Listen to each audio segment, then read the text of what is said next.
Yes, Xolani, we're going to get someone from civil society organizations that obviously speak to the issues of people in South Africa. We've been speaking to, of course, ministers and MPs that speak from the side of government. Let's get Lorenzo Davids to give us your perspective about what the minister said, particularly when it comes to civil society issues that are plaguing people in South Africa. Yeah, thank you very much. I think, the minister's in a very difficult position. We're in a global crisis financially. There's a war happening. We are seeing our manufacturing sector grow, which is a good sign because that's giving us more revenue than he projected, even though he's projecting that our economy will shrink. So our economic growth will be less than what he projected in February. So here's the challenge that I think the minister sits with. We have a society that needs urgent help. So we talk of poverty reduction, poverty elimination, poverty eradication. Those narratives are no longer working. Because what we are not saying is how do you create wealth for poor people? So everybody wants to relieve our poverty, and the minister's talking about extending the relief of distress grant until February next year. All of those things are useful and helpful, but they don't solve poverty.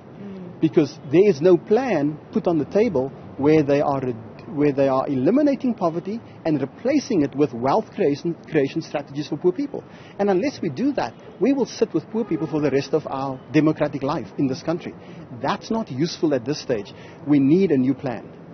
It's interesting because I know you're quite involved here in the Western Cape with, the trains here, the rail services, and I'm interested to find out what your take is when he mentioned issues around Senral and PRASA and all the other SOEs, of course, that are embroiled in the situation that they're in, which is, of course, at the back of corruption. Yeah. A growing economy and a good democracy requires two things. One, they need a stable energy sector and they need a stable transport sector. If they don't have those two things, we are in crisis. And it's important for the minister to pay attention to those two details. Now, we are in crisis with energy because we don't know how to get it right. Quite frankly, we have outages that we can't explain. We have breakdowns we can't explain. It's an unacceptable situation because no company is going to come in and invest when there isn't a stable energy sector. And when you can't take your product to market through a rail service like Transnet, which just came from a 12-day strike and almost risked the entire berry production of this country, then we are in crisis. So the minister must, again, pay urgent attention to PRASA, Transnet, and the energy producers in this country, because without that there is no economy. We can't get our products to market, and that places a huge pressure on the department to sit with the other departments, with agriculture, with the economic sector in government, and the other role players to ensure that we get this right. We have a last chance. I don't think we have many more years of trying to fix this. We've been dealing with the energy crisis for 14 years.